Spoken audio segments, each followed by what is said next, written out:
This podcast represents the opinions of the hosts of the Laugh Cry Club and guests on the show. The content here should not be taken as medical advice and is for informational purposes only. And because each person is so unique, please consult your healthcare professional for any medical questions. While we make every effort to ensure that the information we share is accurate, we welcome any comments, suggestions, or correction of errors. Welcome back, everybody, to the Laugh Cry Club. I'm Joy. I'm Rebecca. I'm Chelsea. And if you're an imperfect human who laughs and cries, then this podcast is for you. Welcome. Welcome to the show. We are 3 licensed therapists with over 20 years of experience. I would say that's enough to say we know what we're talking about. We are here to normalize emotions, give you some tips and tricks of how to live a better life. Because we've been through the ups and downs of doing therapy and giving advice, and we thought we would share it with a greater audience. So we're so glad that you're here. You can always find us on socials at Laugh Cry Club, and please share with a friend. If you haven't left a rating and a review, that's a great way to support us. So we're so glad that you're here. We start every episode with a laugh and a cry, and then we have a topic today where we will be talking about brave conversations that we're grateful for, which I was thinking about these and I can't wait to share. Chelsea, we were talking about some laughs and cries. I think you need to nominate. Dun, dun, dun, dun, dun, dun, dun, dun, dun. I'm nominating myself for a laugh and a cry. Okay, so over the weekend, I was in New Orleans. My daughter wanted to go see Billie Eilish. If you're a listener, you know that I don't think I've bought concert tickets in a really long time. So I was like, where the fuck do we sit? And I was asking Miles and I was asking Charlie, I'm like, can you guys just like pick seats? And they were like, just pick wherever. So I felt a little overwhelmed, and I'm in grief and loss. I had lost my late husband, if you're a new listener. And so my brain is really scrambled. So I'm like, I'm going to go the path of least resistance, and I'm going to get the same seats I got with Miles when we went to UFC, because we went to the same venue. And I'm like, this will be great. Idea. Yeah. I'm like, we had great seats. So I ordered the seats. We go. I got like a killer deal. We are so excited, and we get to the venue and we go to our seats, and we're walking up and up and up and up and up.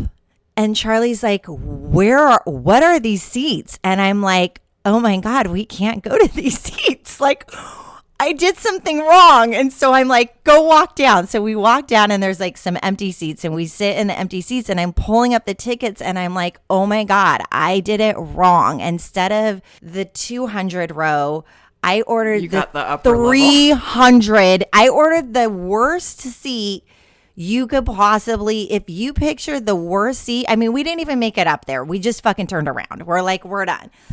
And you're like, I'm not sitting here. Well, was it sold out? Were you having to like buy new seats on the fly or what? Well, I'm going to tell you. So I look over at Charlie. And if you listen to earlier episodes when I took my daughter to Taylor Swift, the first time she went to a concert and had to wait in line, and how she had a meltdown. The normal people. Because just a background for people, Steve worked in the industry. Yeah, that's so my you late always husband. Yeah. You sat backstage, or did you sit with him like in the music? Yeah, you sit on stage. Did music. Yeah, you sit on stage. You sit on a sound box. You sit on a speaker on stage right there. Like you were one of those people that we all want to be. VVIP. Yeah. On the side. Yeah. I mean, since my kids were little, they had on the earmuffs as babies, like we're on stage. Okay. So the look on my daughter's face, who's now 15, looks like this 7-year-old who is so appalled at like, I don't belong wherever those seats are, Mom. Gosh, I so get it. And as her mother, I am panicking. Now, one more layer to this story. The last time she was at this venue was the last concert she went to with her dad, my late husband. She went and saw Olivia Rodrigo. So she all the feelings are there, right? Like, this is the last time she's been there. Like, there's a lot of layers. This is her dad's workspace. Like, of course you're going to think about him. And now her mom got her the shittiest. The worst tickets that she got a hell of a deal on. Yeah, I did. So I look over and I'm like, fuck this. So I look on StubHub and I'm looking up tickets, and I'm like, I'm just going to find some seats that aren't taken, and we're sneaking in. And I was like, you're going to learn something, kid. And she's like a rule, Joy, she's like you. She's a rule follower. I would have been sweating. She's so anxious. So I'm like, fuck this. get your stuff. We're going. And she's like, okay. And I'm like, grab her hand, and we walk down, and I'm like, we're going, if we're going to sneak, we're going to the fucking closest as I can get. So I go down, fuck 200. Chelsea, I'm going 100s.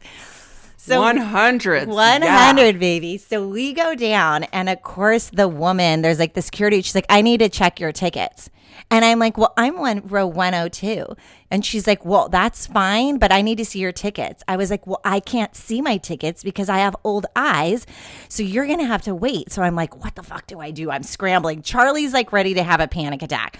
So I go to check out on the tickets on StubHub, and I just take a screenshot really quick, but I don't check out. Oh my God, that's genius. Brilliant. And then I give it to Charlie because my eyes up close aren't great when I have my contacts in. So I was like, Charlie, cut it so it doesn't see I didn't check out. So she cuts it. And then I go to the lady, I'm like, here it is. And I was like, my daughter has to lead the way because I can't see. And she's like, okay. So we go to our seats, and there are 2 kids in seat 9 and 10 who have also done the same thing. But I've done this before because I was once a little kid. I haven't done it in years, but I recognize somebody doing the same move I am. So Game recognizes game. So I look over and I'm like, I don't know where my seat is. That 9 and 10? And they were like, oh, we must be in the wrong row. And I was like, or maybe I'm in the wrong row. They're like, no, we are. And I was like, oh, because this is what my ticket says. So these kids get the boot. Oh my God. We are just breaking rules left and right. We are not only a mental health podcast, we are telling you how to cheat the system of this insane Ticketmaster bullshit. Oh my God. Holy cow. So these kids are dying laughing. Now, Charlie doesn't know. My daughter's a nervous wreck. She's anxious. She keeps looking online like, what if somebody buys these tickets? She's waiting for Billie Eilish to get on. She's Charlie, like, I see hate you so this. much. Yeah, and I'm like, listen, kid, good job.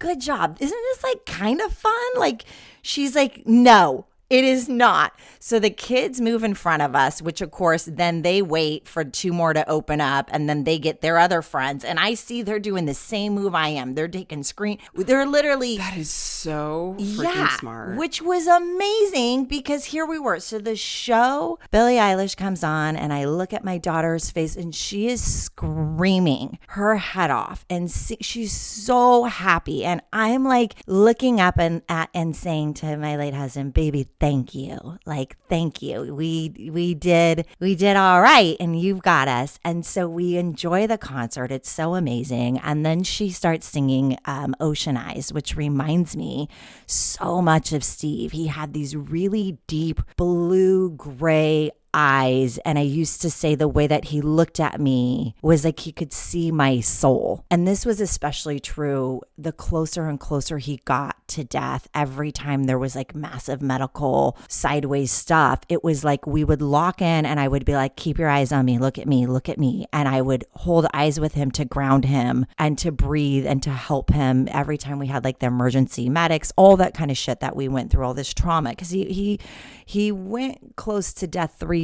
times before he actually died. And so Ocean Eyes comes on, and I just have this memory of us in the hospital, of him bleeding out, and me on the bed with him holding both of his hands, and being like, baby, look at me. You've got to breathe. We're breathing together. Like, this whole thing comes back, and I just start bawling, crying with this gratitude. It's like the grief is turning into gratitude that like my soul has been seen and his soul has been seen, and we saw each other's souls. And here I am at this concert with this beautiful performer who's inclusive and an ally and an advocate and so authentic and genuine, with my daughter who's so good that she's not even excited about stealing seats. She's anxious because she's such a good little human. And it was like this full circle, and I felt him with us. And I grabbed Charlie's hand, and I just started bawling in the most beautiful, it was just a beautiful experience. Yeah. So big laugh, big cry, big shout out to Billie Eilish, who's holy fuck, takes your breath away. Amazing. Takes your breath away when she performs. Yeah. Oh my gosh, Chelsea, what a great night. You've had some doozies lately, like really good, deep soul, fun, Steve showing up. Yeah. I just love that. It's magic. So with that, I'm going to pass it over to our rule follower, to our sweet, anxious friend who's so lovely and so amazing and probably keeps me and Rebecca out of jail. I knew it wasn't me. It was not Rebecca. The one who keeps us on track and the one who we love so much, our sweet, sweet, sweet Joy. Tag. You. Such a rule follower, Charlie. Oh, I see you. She's so seen by me. I mean, I was just sweating bullets hearing that story of like, I can't. But she had a great time, and that's what matters. My laugh and cry is also combined. So one of my dogs who I graduated with in 2013 as a facility dog team, which basically means we went to training together to become a therapy team, where I worked in mental health with him as a therapy dog for about 8 years. He just turned 14. So after a service dog retires, you have the option to just kind of adopt them. Typically, they want the dogs to stay in the home if you're able-bodied and able to take care of the dog. So of course we are, and we he's been with us since he retired, but he's kind of like a trainer of the younger puppies. So he turned 14 and we had a birthday party for him over the weekend. And my husband and I were like, you know what, let's just throw a party. We have this new house. We haven't hosted anyone really officially yet. Like we have friends come over and such, but never really like a party. And it just felt so good to have people over. We had all these dogs come over. Everyone brought their dogs. We had this playing in the backyard, and then humans were talking inside. And we just realized that our house is set up to have parties. It was just so nice to have people come in, gathering in the kitchen, chit-chatting, talking in the backyard. It was a beautiful day, beautiful weather. The dogs had a good time. And I was just like, I felt so, so grateful that, I have people in my life that understand. Like there's people that truly, I'm more introverted, of course. So socially, sometimes that type of energy will exhaust me, but so many people showed up. I invited a lot of people and a lot of people showed up. Sometimes people are like, oh, it's a party on a weekend. Like at our age, sometimes it's like hit or miss whether people can make it with kids or obligations, but everyone like dropped everything for JT. Everyone's like, yeah, I'm going to be there. And people from probably an hour away showed up to come to this party. And it just was someone I invited from my old work where I was like pushed out in a very traumatic way. I invited her because she used to work with JT really closely. And when I left, a lot of the staff didn't get to say goodbye to him because they just like pushed me out. And it was a very like abrupt ending, which was kind of traumatic on everyone. She showed up. I haven't seen her in like 5 years. That's and so cool. She's walking through the gate, and it was just lovely because humans are wonderful. Pets are even better. And just being surrounded by these lovely animals. So if anyone out there is wanting to throw a party, but you're like, maybe have a skosh of social anxiety, just have some animals there. Invite their animals. If they all get along, it was beautiful. So that was my laugh and cry because it was a both and, where I was just so joyous, but also teary because everyone was just so lovely and kind. And then I do have like a quick cry that just happened last night. Our state was one of the states that got to see the Northern Lights last night in my backyard. So in my backyard. So I saw all these posts going around on Facebook of people, and I follow this weather guy, this like local weather guy who's amazing, posting on his socials that like people could see the Northern Lights. And I was like, what? And so essentially we couldn't see it with our eyeballs, like the naked eye couldn't see it. But when you took photos with your camera phone, it showed up. So it was almost like this magic photo that once I was snapping all these photos, and then it's almost like a Polaroid developing on your phone where you're like, oh my gosh, but you couldn't see it with your naked eyes. It? Yeah. Like a Polaroid picture. So that was really cool. And I just had this moment too where I was like, wow, gratitude is all around us. Like, wow, these beautiful moments of this gift in the sky and everyone being able to share this beautiful, miracle of nature of the universe that so many people were posting about, that kind of stopped the world for a second, or we weren't talking about politics or the things that were, negative and the overwhelm, but just this beautiful colors in the sky. And I was like, wow, I've never seen the Northern Lights before. And I got to see it last night. So that was my other cry. Magical. Happy cry. Yeah, it's magical. And I think it's that reminder, we talk about this a lot of how small we are and how much we don't know and how much we can't exactly see. And I believe I took this, I have a doctorate from a school that ended up getting busted, so I don't count it. I did this 3-year program. I love that. I know. I love you. Did a course it got busted. a 3-year program for the school in India and Calcutta. And I did this whole fucking program. And one of the things they talked about was, how overwhelming it would be if we could see the way that a bird sees, or if we could hear the way that a dog sees. Like, we would be so dysregulated because our brains couldn't possibly take it in. But that's what sort of faith is. It's what we cannot see, but we know things are happening. So when you see something as magical, and Joyce sent Rebecca and I this picture, and I mean, it took my breath away. It was so beautiful. It forces you to be present and to contemplate all the things. For me, I contemplate all the things that I cannot see, all these things that I'll never be able to comprehend. And there's something so magical about that. So, Joy, you got to post that picture. I definitely will. It's so beautiful. It is so beautiful. And I think the coolest part was, like, I didn't see it from my house. I was looking outside, like looking out the window. And my friend said, you need to go outside and take a photo. And when I did, it was like this little miracle shows up on your phone. It was super cool. That's awesome. Yeah. So really good week, feeling all the love. And now I'm going to pass it to our favorite Red Bull slinging friend, new Swiftie in the house, Rebecca. Yes. Oh gosh. Does anybody here love painting, like your house? No. It depends on depends on the room. If it's a small room, I don't mind. If it's a larger room, nope.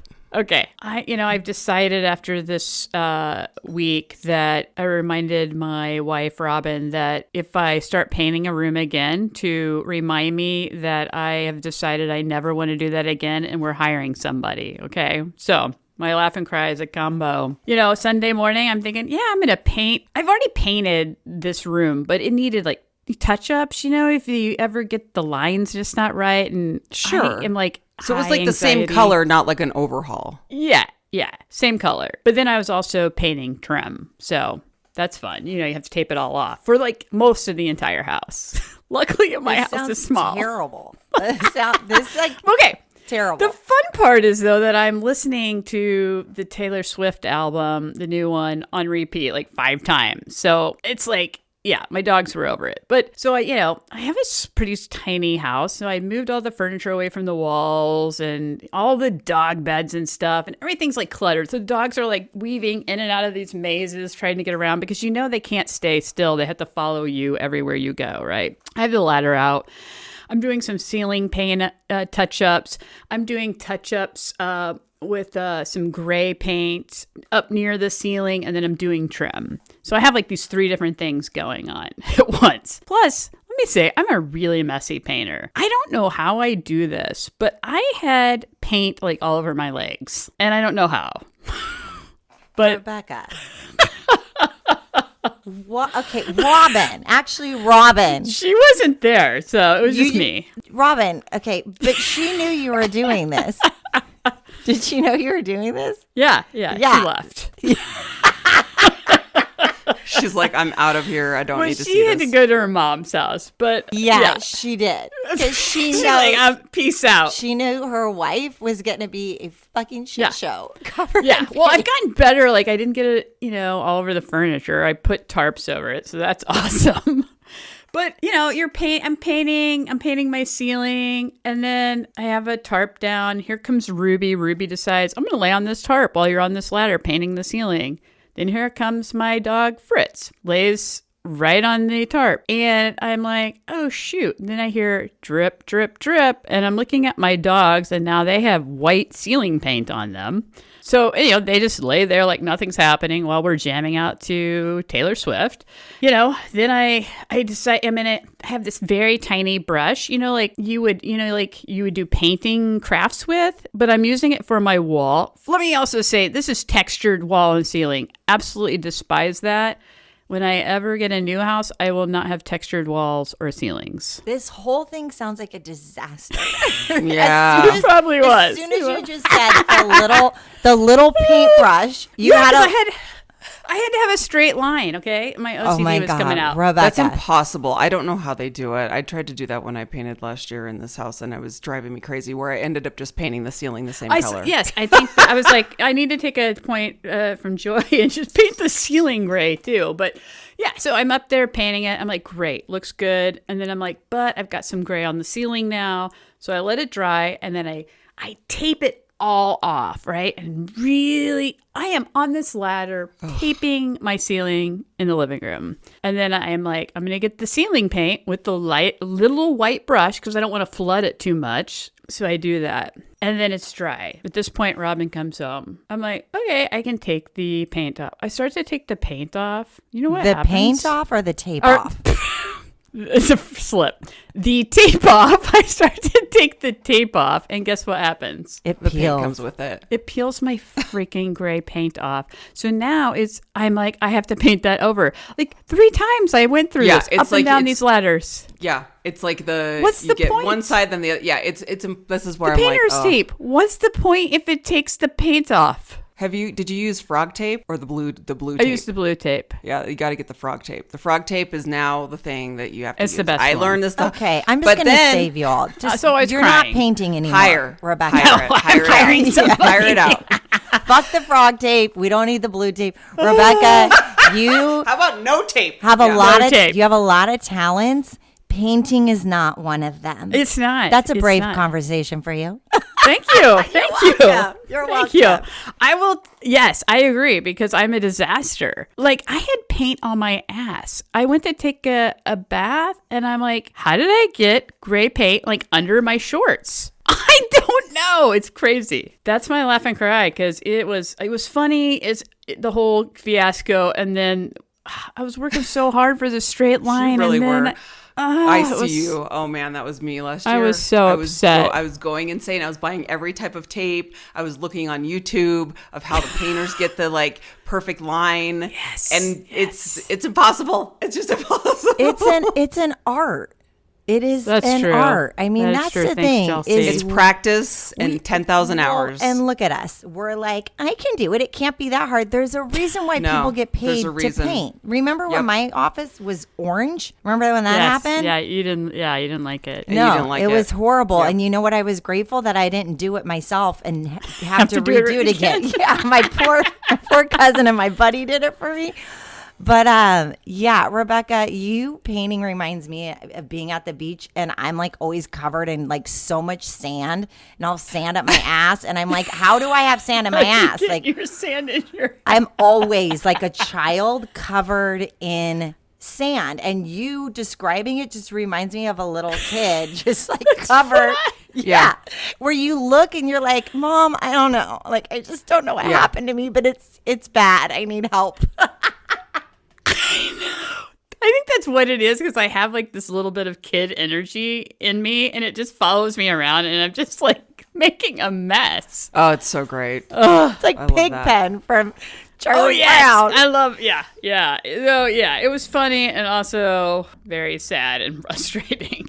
So yeah, I'm gonna kick this over to Joy, who's gonna introduce our topic for today. We are talking about gratitude this month. I love this conversation. I truly feel, and I know I've said this before, that it is really changing the wiring in my brain, which is so cool. So I'm really just so thankful that we are doing this month. And one of the things that we thought would be really helpful to talk about is brave conversations that we're thankful for, that really changed us, that made us grow. So yeah, who here has had a brave conversation? I think we could all raise our hands with that. I have a couple in mind. Does anyone want to go first? I'm gonna take it because I'm gonna start with my biggest, bravest conversation I've had, and it has to do with coming out. When I was in my early 20s, I think I officially probably came out at 20, maybe 19. I'm 20, but gosh, it was like so hard. And then I think because I'm from a generation too where you only came out to like maybe really safe people, like your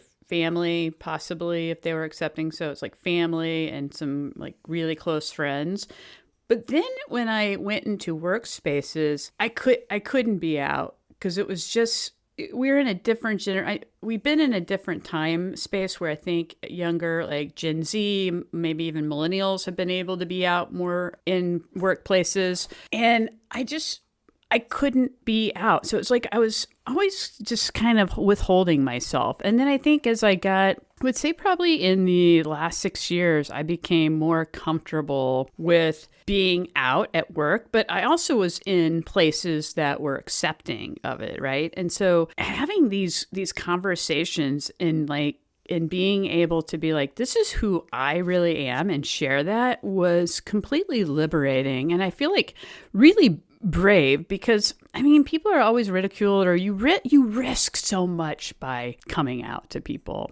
There's such a high risk because you never know, like, are they going to judge you, disown you, dislike you, whatever, even maybe physically harm you too. But yeah, I feel like through these conversations in certain, at work or other places in my life, it's just let me really be who I really am. And I have never been able to be that until probably, last 6 years, probably. Rebecca, I love what you're saying because when we say brave conversations, we can define it. There's vulnerability, there's authenticity, there's speaking the truth, and also being willing to listen to something that might make you feel very uncomfortable.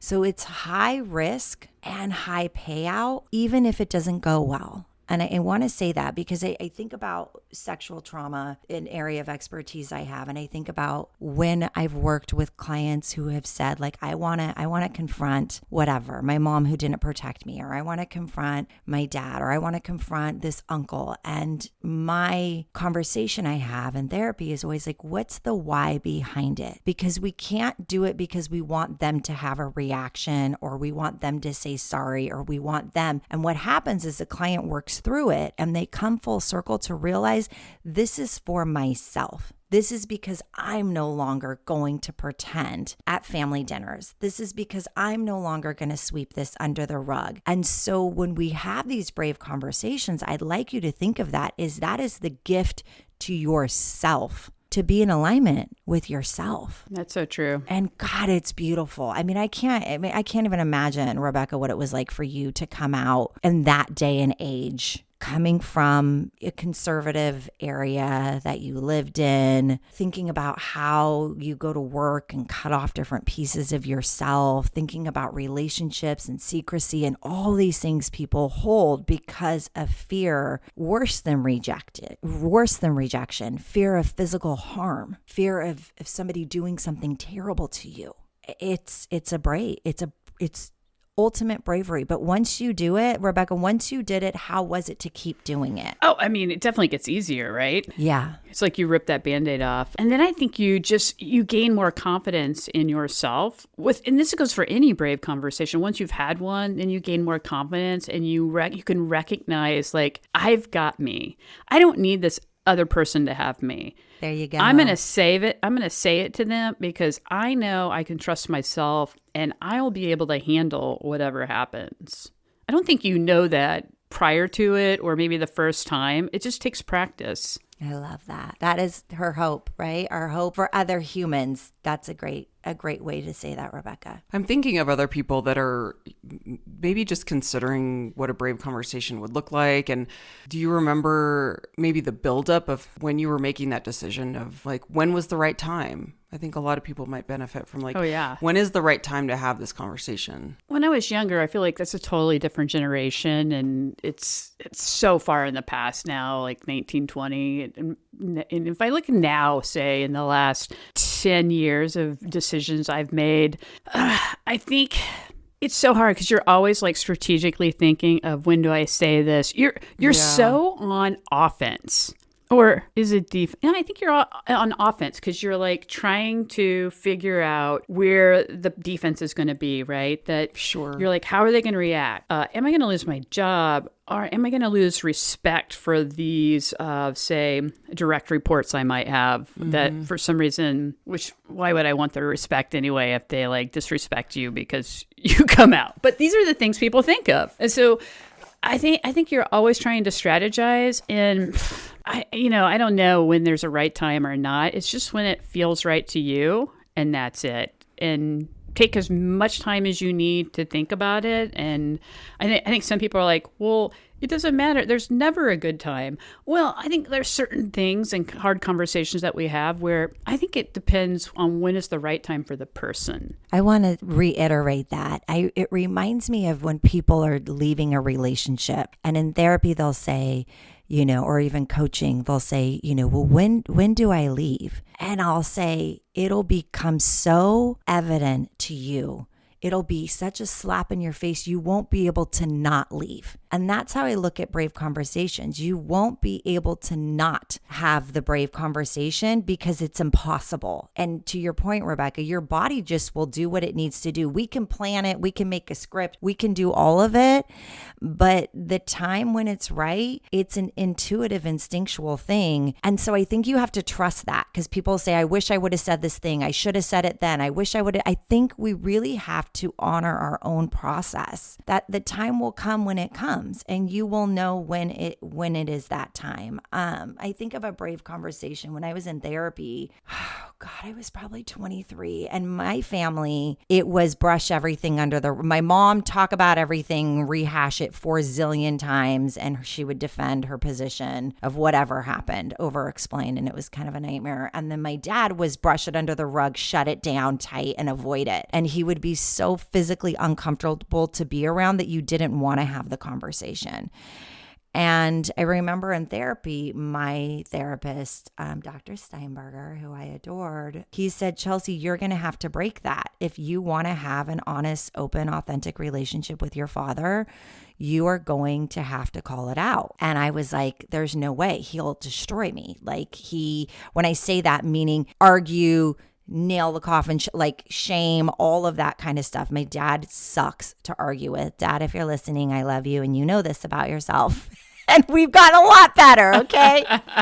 We've gotten a lot. All of us have gotten a lot better because families grow. When one person changes, everybody changes. And so I can remember a time where we were talking about something. I don't even remember exactly what it was, but my dad had brushed it under the rug. And I said, no, that's not actually true. That was actually XYZ, whatever. I shared something about my truth, about my pain, about my memory of being a kid, something. And I remember he went silent, and it was super uncomfortable, and I took some breaths, and then that was it. And then over the years, me moving towards those brave conversations and them not going well, by the way, because in my family, there's a big aversion to saying sorry, which fucking drives me batshit, because I'm like, really? Even, I don't care if you don't, you can be right or you can be happy. That's my thought. We don't all have to be winners in the argument. Who cares? But those times it becomes where you're like, I'm not going to not say the thing. And it's not to win. It's not to have an argument. It's because that becomes a boundary to be what I would say is a truth teller. And that was a brave conversation. And that has continued to happen over my lifeline. And it's been really hard, but I'll tell you this, my relationship with my dad is fantastic. We have an authentic relationship. We have really deep conversations. We don't have to agree. And we've grown together. But that didn't come from not having really uncomfortable moments. Well, like your therapist said, you're breaking that pattern, and it's really uncomfortable. It's really uncomfortable, because I was thinking about listeners being like, well, how do I do that in my family? I'm like, it is not comfy. It is not comfy. No. That's why it's called brave conversation. Yes. It's not easy conversations. Yeah. I mean, this literally just, when I was reflecting on this, one of my brave conversations I was reflecting on literally just happened this last week. And I've alluded to some things in the past year on this podcast about some family stuff where it just has to do with when a family member passes away and estates and wills and things. There has been stuff that came up with a side of my family where, I have to say it because it's very specific, with my mom and her brothers, right? So, I mean, if anyone on the family is listening, everyone knows I love them. And this has just been really difficult to watch as her daughter, to watch them just kind of it's their dysfunction dysfunction has to do with all unresolved trauma. They have a lot of trauma, have faced as a family a lot of really hard things. They lost their father tragically at a young age. They never dealt with it because we're Catholic and it was a different generation, and they everything's brushed under the rug and you don't deal with it, which led to 2 of my uncles passing away because of unresolved trauma. A lot of tragedy, and it's not being dealt with because that's just not something they do. So a lot of back and forth for like 5 years of trying to settle this stuff with an estate. I sit and I just watch, and I get very angry because I'm very protective of my mom, and I watch the dysfunction happen, and she's the peacemaker. Like all of these things, like I just sit back and watch, and I'm like, I want to say something. And finally, I've said a lot of things over the years to kind of like intervene where I can maybe be a voice of reason, but I get hurt. I end up getting hurt because I'm like, no one listens to me. I turn into this like 12-year-old where I'm like, no one's listening to me. Nothing is ever resolved. They're still not facing their pain. They're ignoring everything. I never get a response, you know? And so this past week, another thing came up where I was like, Joy, don't even go there. Don't get involved because you are going to get hurt again because no one listens to you. Or maybe they do, but no one responds to you. I never get a response. It's like, it just goes off into the ethers. But what I decided was, Chelsea, what you were saying, and Rebecca, I was like, well, why would I write an email? And I was like, you know what? Because I want to break a family pattern of just ignoring things. And even if they don't respond, I know that I am saying what I need to say. And I can't, at this point, they're not going to respond. And it hurts my feelings because at the end of the day, they're my uncles and I have really good memories with them, but they are no longer like active. Well, I shouldn't say all of them. There's one that's I'm very close to, but there's 2 specifically that have just like completely kind of dropped off the face of the earth, and it hurts my feelings. I'm like, I'm your niece, you know, like I turn into this kid that's like, I want your attention, please love me. And I wrote an email. I wrote a very kind but firm email where I literally said the sentence like, hey, at the risk of just kind of blowing up the group chat here, I'm not going to be quiet about my feelings. I am very angry. I'm very sad. Like I expressed my emotions, but I literally called out that like, I'm not going to sit back and do what everyone else is doing. And I'm here to break the family cycle. And I just kind of like spelled it out, whether they get it or not. I needed to say it. And I needed to say it for my mother. And my mother would never ask me to do that because she would never do something like that. But I needed to like intervene. And so it was like all in this group email with the whole family. I feel really good about it. And I am at peace because I know that the outcome may not change, but I can't be tied to the outcome. I have to be tied to like, I just needed the act of actually saying what I needed to say was way more important than me like having this influence. That's so brave because I would imagine there were multiple people on this email. Yeah, it was probably 6 or 7 of the family. Wow. Yeah. So Joy, you decide I'm going to start, you wanted to start a brave conversation with 6 or 7 people. Yeah. That's huge. Yeah. And that's really brave of you. And hopefully these individuals will read it, hear you, respond, whether they validate how you're feeling or not. I mean, some sort of response, I think, is helpful when you're trying to, because you can't have a conversation if people are not interacting with it. You know, they read it, right? Right. I know they read it. The hard part for me is to let go of the, like, however they're interpreting it, or Joy just da-da-da-da-da, she's young, you know. I don't know. I'm making that up in my head, but I cannot go there. I sent them love and I invited them to reach out to me. I'd love to hear from you was like one of the last things I said, you know? So it's just a reminder to anyone out there too of like, I kept going back and forth and I would talk to my friends about this. Like, should I write another email? It's just going to go unread. And I finally decided as I was talking to them, I was like, actually, I know what the answer is. I have to say something. And I also know that I am 1000% at peace that this will not change the outcome. It's just very tragic and sad. Like, it's just sad. It's sad that they had so much tragedy. It's sad that they had to deal with a death at a young age that was never dealt with. It's sad that there's been so much disconnect in the family, you know, so all of that of just acknowledging it and then doing it anyway, because I could have, if I didn't feel comfortable, I wouldn't have done it. But I was like, I'm going to feel brave and I'm going to do this because I know that it's important for me to say the thing. That's what it came down to. I think it goes to what, Chelsea, you were saying about how when you know it's the right time. Your body knows. And like for Joy, she could have said this years ago, but maybe that wasn't the right time, but now it is. But I do want to add a deeper layer to this. A lot of the times, these brave conversations are activating our childhood wounds. We cannot discount that. And I'll tell you why. Because we learn how to get love as little kids, especially as little girls, to be agreeable, to make people feel good, to accept influence from,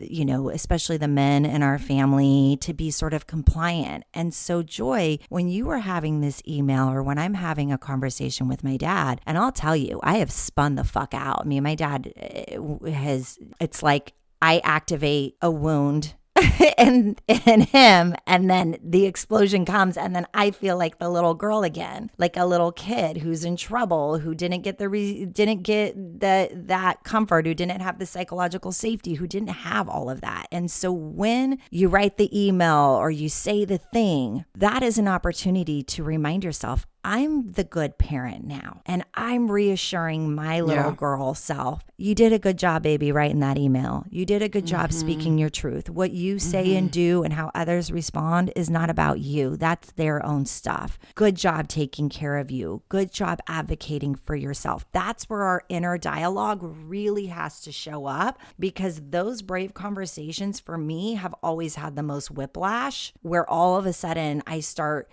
going back to that little kid wound, like, I'm not going to be loved anymore. I'm not going to be liked anymore. They're going to think I'm a bad person. They're going to do this. They're going to do that. And it's like, you know what? No. Especially if you've done the work, okay? So I can vouch for Rebecca and Joy. You've done the work, okay? You know how to have a brave conversation. You know how to own your side of the street. You know how to speak objectively. You know how to own your feelings. I'm not saying a brave conversation is, fuck you, you ruined my life, I'm a victim. That's not a brave conversation. No. That's a bullshit. You're not taking any responsibility. And it diverts that person to getting attention. Like it brings all the attention to them now. Yes. Right? So that's not what we're talking about. And I think it's important we can differentiate this. When we think of having a brave conversation, number one, it's authentic. You know what your intention is. Your intention almost always is to give yourself a voice, to advocate for yourself. We're not blaming and shaming another person. You're speaking from your experience. In my experience, when this happened, this is how I felt. In my experience, like, you are taking full responsibility for your side, and you're radically holding on to yourself. So before you have it, I would say, what's your intention? If your intention is for somebody to have a reaction, forget it. Right. Forget it. Don't even have the conversation. Exactly. Because you're just engaging in a fight. That's all. Exactly. So it has to really be, you've processed your feelings around it. You've gone through and you've ran the tape through different ways. You are solid in yourself, because what you don't want to do is have a brave conversation that you haven't fully processed and then go in your head neurotic and start second guessing yourself, third guessing yourself, tearing yourself up and rewounding yourself. We don't want to do that. So again, you've got to get clear. Joy talked to her friends. She talked to safe people. She processed. She thought about it. She spent time with it. These are not, brave conversations are not impulsive.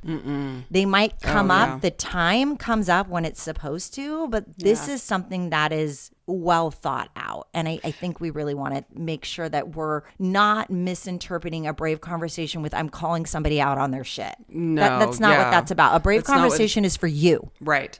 To your point of, I am choosing to break this pattern, where I think we all know the difference between just lashing out of anger versus, I've thought about it. I've given this some really deep consideration of why, knowing that the outcome really isn't what matters. It's that I've said the thing. I've said the hard thing. It's another way to kind of look at it is, I'm really scared to say this thing, but I need to say it. You can kind of like feel it bubbling up. And I just kept feeling it bubbling up because I kept getting angry about it. And I was like, all right, I'm angry. And I kept like trying to process through it. And I was like, well, at the end of the day, I just need to say the thing, because if I don't do it, I'm participating in a family dysfunction that has kept everyone sick of not saying the thing, you know? So I'm curious from both of you, what should someone do if somebody calls them out? How would you handle that? What do you mean Like, calls? Yeah. You know, like Chelsea was talking about, you're having these, you're with somebody, and then all of a sudden they're like, I'm going to call you out on whatever bullshit they think you're bringing to the table, which you may not be. I But mean, they come at you. I've essentially. had this after Steve and our marriage blew up. After infidelity, we had a lot of brave conversations. Now, it was horrible. I mean, I was like, I don't know how anybody can go through this, because I had a very avoidant husband who was like, everything's great. My wife's an angel. Everything's amazing. Everything's amazing. And I'm like, the fuck it is. If you had an affair, it's not that fucking amazing, is it? Like, and he did not want to call me out on my bullshit. I'm a therapist. I know you need to have that conversation with me. So what I had to do was I had to consider the possibility that he was right, which sucked, because in my mind, I was perfect and he was the fuck up. Okay. So I had to consider the possibility that he was right. I had to get really curious with how he interpreted things that had gone on in our relationship. And I had to really seek to understand. And it was brutal. Now, listen, we knew we were both having brave conversations, because at this point we were in couples therapy. We were having lots of like sit downs, and we would actually not even sit downs. We would go for walks, because I didn't want any bad energy in the house. I was like, we're not ever going to fight in the house. We're going to take it outside and walk through and talk through it. And it was very painful. But I think when you love somebody and you trust somebody, even after trust has been broken, you trust somebody, you have to be willing to accept influence and consider the possibility that you're not right. And that's hard. I mean, I've had a girlfriend who sat me down once who was like, Chelsea, and it was about me being like emasculating and controlling with something in my marriage. And she was like, listen, I love you, and you're doing the thing again. You're doing the thing again. And it was a stupid thing. It was something like Steve was buying me a gift, and I was like, we shouldn't be spending money. And she's like, he's buying you a fucking gift. Shut up. Let him be a man. Let him buy you a gift. Stop trying to micromanage like how he spends his money that he makes on you, you know? And I was like, and she sat me down and she called me out. And I was like, you are so right. And so we need these conversations to grow. And it sucks to be on the receiving side, okay? Well, then it brings up, and this is probably another episode of like, it brings up how we handle feedback and how we handle hard conversations when it's towards us, when we're the receiver of the hard thing or whatever. Because, you know, it's like, do you take it as criticism? No one likes to take criticism. Everyone's like, oh. And so that is something that I often try to practice, of like hearing the hard thing or accepting the hard thing, because it's not like it's an ego of attack of I'm not good enough. Well, I'm like, no, that's not true. Everyone's like got stuff to work on. And so that's an interesting topic for another day. Well, and that's the little kid wound, right? The little kid wound is, you don't like something that I did. I must not be lovable. And we go right there to this like deficit that there must be something inherently wrong with us, especially if you've carried shame, you've had guilt, you've had to cut off all these pieces of yourself in order to get love. It becomes really hard to receive it. But what happens, similar to having the brave conversations, receiving the brave conversations becomes something that you start to do. And if you're friends with me, you'll know, because I'll say, hey, I need to run something by you. Am I fucking crazy? Can you call me out on this? I think I'm doing something weird